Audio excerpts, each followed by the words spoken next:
Hello and welcome back to another discussion with Caroline Druyette at Rediscovering Real Love, where I discuss all things life, love, dating, family, relationship, God, and much more. Now, I definitely want to continue the conversation that I have been having, especially on the last two episodes about love, because listen, not only that love makes the world go round and round, but let me tell you, it is vital to your well-being because again, so many people just throw the word around loosely. And so today I wanted to be able to discuss your healthy relationship with yourself, love relationship with yourself. This is going to be the focus today. And do you have one? I really want you to take time to honestly ask yourself that question.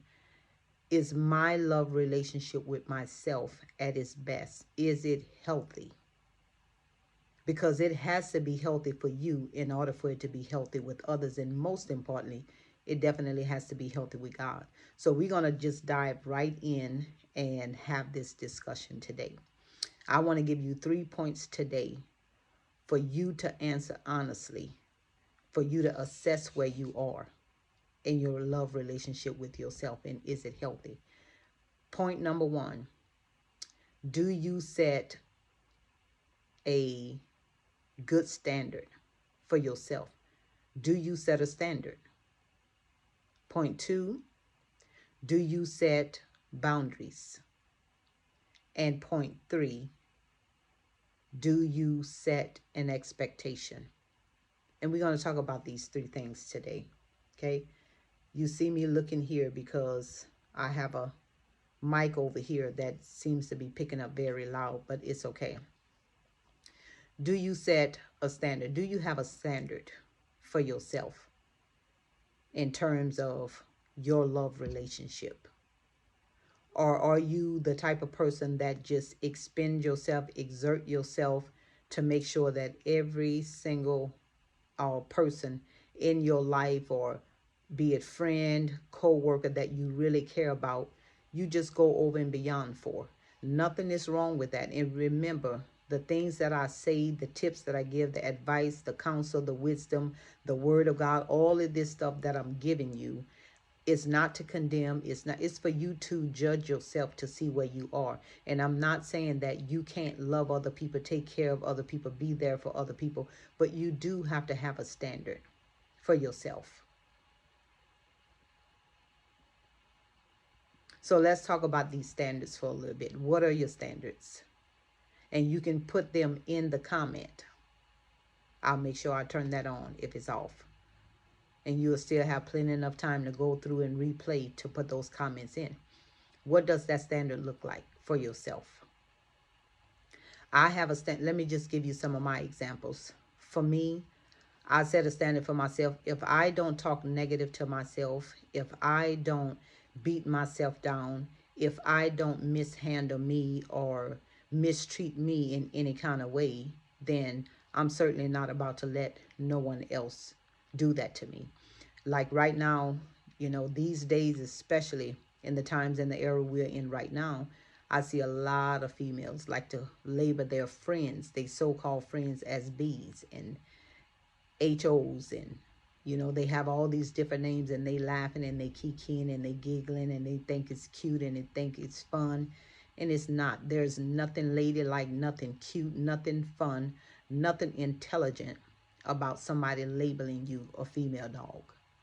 And so that's one of the standards that, no, I set for myself. I'm going to handle myself very well. I'm not saying that there's not times when I'm not hard on myself. If I set out to do something or achieve something or to accomplish something and that doesn't get done, then I'm kind of hard on myself, but I'm certainly not calling myself names or thinking in terms of myself in that way. I'm not going to do that. So the standard for me is, you're going to treat me the way I treat myself. And I would like to say that I treat myself very well, that I have learned that over the years. And that's another topic. You're going to have to learn that if you're the type of person that you're just used to people saying whatever, whenever, however, and you're used to taking it, then you're going to have to clean that up. You're going to have to learn how to cleanse that.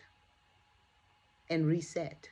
There's nothing wrong with getting to a place in your life where you feel this is not what I'm about anymore. This is not how I'm thinking. This is not what I'm doing. This is not my lifestyle anymore. And it's okay to let those people know that this is the standard that I have for myself. I love this saying. It says, if you don't stand for something, you're going to fall for anything. So you do need to have a standard. Here's another one. What are your beliefs? What are your values? You have to have those things. And if you don't, it's high time you think about what my beliefs are, what your values are. Another standard for myself, no one can come along and convince me that God is not real, that God is not good, that God is not faithful. I know that to be true because it's true in my life. It may not be for you yet, but it's certainly true in my life. So no one can convince me of that, right? I believe wholeheartedly that there is one God and that he's been good, even when we're not good to ourselves. So you have to have beliefs, you have to have values, and you have to have a standard. Let's move on to point 2. Boundaries. Do you even set boundaries for yourself? Or are you just the go with the flow type of person? You go whichever way the wind blowing, you just flowing with it. You have to have boundaries. If you do not have boundaries, guess what? People are going to always overstep.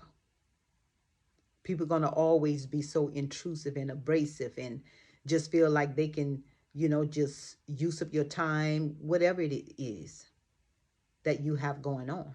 And if you don't have those boundaries, why not? Why should they respect what you have going on?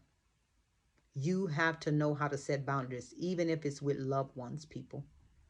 You have to have boundaries. And you have to make those boundaries clear. You have to be clear. You just can't be vague. You can't just say, oh, well, I'm not, no, it's okay. No, it's not okay. You have to communicate. You have to let them know what those boundaries are. And then you have to, guess what? Hold dear to those boundaries. Yes. Don't allow people to interrupt or interfere with the boundaries you set. Even the Bible have clear boundaries. The Bible has a clear boundary for us. God is clear on what a believer should and shouldn't do, what the church should or shouldn't do, how we should walk, how we should talk, how we should control ourselves, how we should love, those are boundaries, just in case you didn't know. Those are boundaries that a believer or a follower of Christ, a disciple, should not cross. And what are boundaries for? To keep you safe, to keep you protected, to keep you grounded, to keep you focused, to keep you within those lines that you shouldn't be overstepping or overcrossing.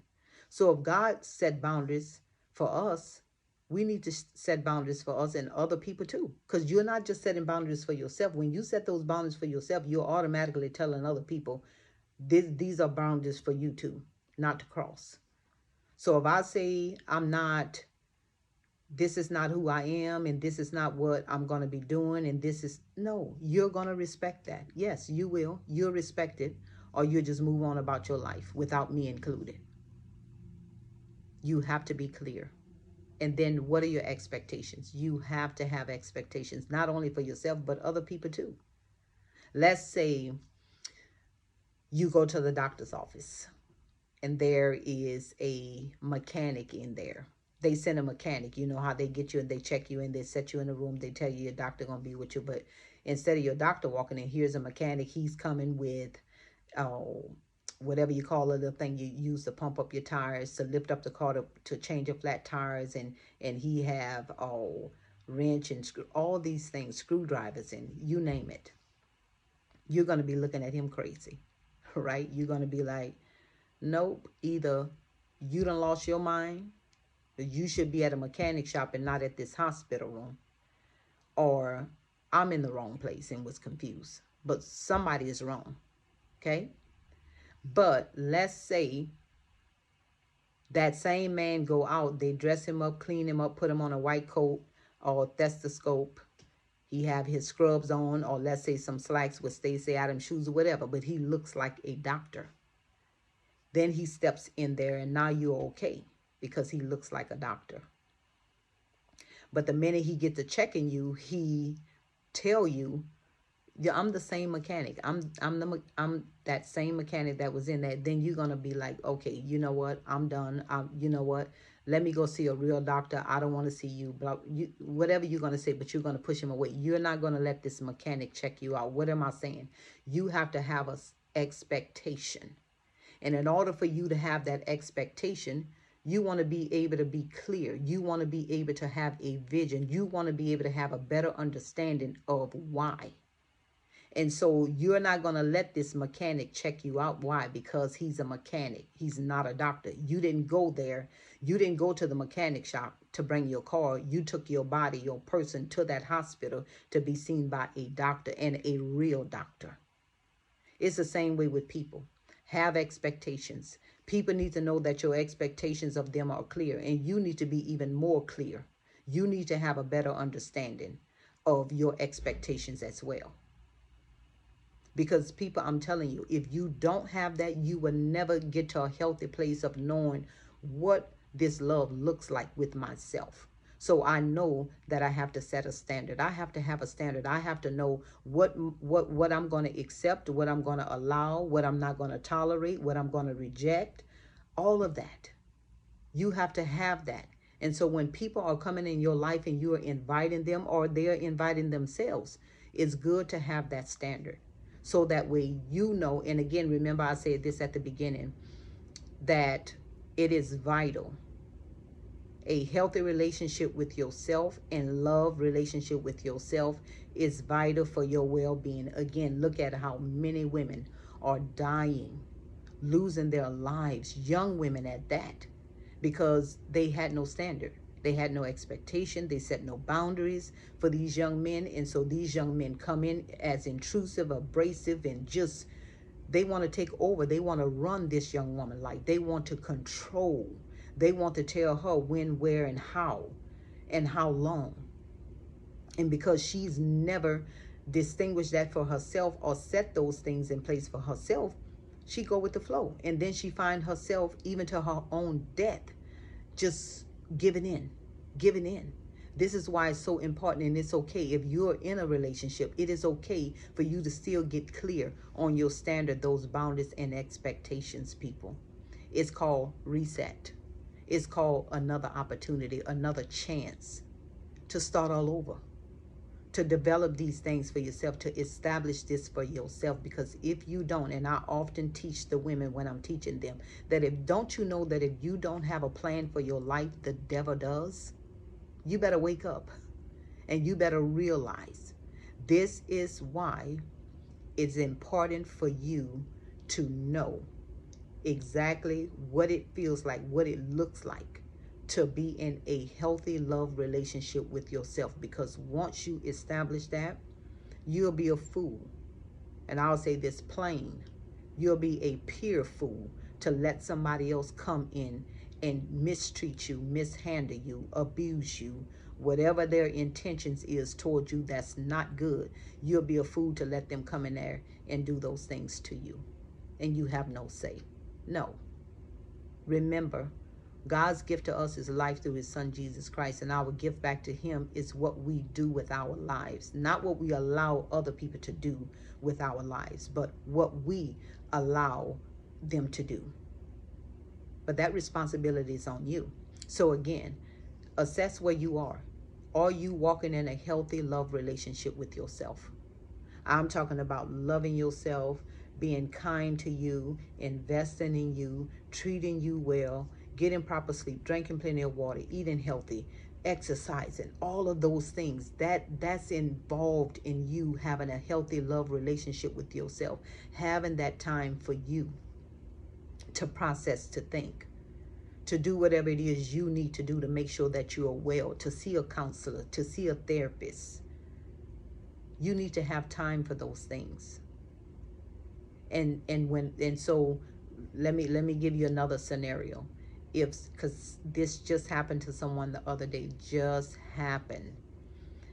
She had already had a schedule plan, and she knew exactly what she needed to do for that day.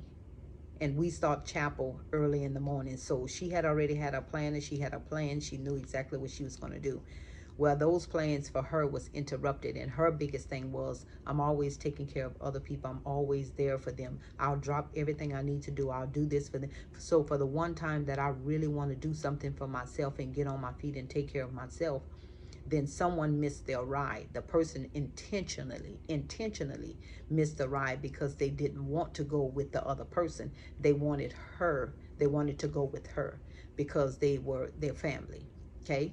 And so this kind of just ruined her plans. And when I tell you the biggest explosion of an argument that came out of that, and that is the result. This is usually what happens to us when we are there for everybody else, and we have no boundaries, no standards, no nothing, and we just let people just come in, and then we just drop what we need to do, and then we mad at ourselves. We kick ourselves because we allowed that to happen. But drawing the line and creating a line in the sand is not wrong, people. If you ever think that that's wrong, something is wrong with your thinking. You need to get to a better place in your life where you start creating these things for yourself. Setting that boundary, having a standard. Go back to what's your value, what's your belief. You need to know that. What's your expectation of other people and even of yourself? If I'm telling you, okay, I'll go right back to the Bible, because God's expectation is very clear. Not only is his boundaries and his standard, which is his commandments, his words, his precepts, but his boundaries. He let us know what we're not supposed to be doing. And then, of course, his expectation. He expects us to obey. Well, if I have, be it friends, family, loved ones, co-workers, it doesn't matter. I'm going to have certain expectations. If I'm going to treat you well, and I'm going to respect you, and I'm going to treat you like a human being, you best believe you're going to do the same. I have the same expectation of you. You're going to do the same for me. And if not, it will be a problem. It will. Now, I'm not going to say come on, I'm not about to cuss them, fight them, none of that stuff. Thank God he delivered me from that stuff and still working on me, just so you know. But my expectation is the same expectation that I have, you may have, of me respecting you and treating you well and talking to you like a human being. That's my expectation too. You will talk to me with respect, or don't talk to me at all. You will treat me like a human being, or you don't be bothered with me at all. People, you have to have that expectation. Will there be people out there that will try you? Yes, they will. I'm not saying that. But you still hold on to your expectation, because at the end of the day, you get to decide who you allow to come in and out of your life. You get to do that. Many may come, but that doesn't mean all of them are welcome.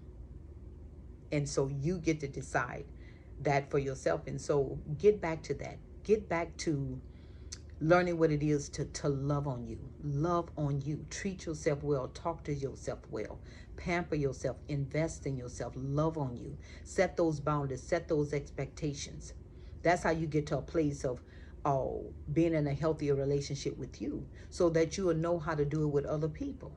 But remember, the most important relationship is with the Lord, because God is love. Remember, you come from love. You were shaped in love. You were created in love. And because of love, we are here. And so God is love. The greatest love of all is the love of God. And so once you understand that first, and we'll talk about that next, that should have been first, but we want us to get to a place where we start understanding and evolving and walking in that healthier place, that love relationship with ourselves, because it does matter. It's vital to your health, because if not, people will come in and treat you any kind of way, dog you out. And that creates a whole lot of other things, which that'll be a whole lot of other conversations that we'll get into, because most people do not know how you handle yourself and treat yourself, and what you think.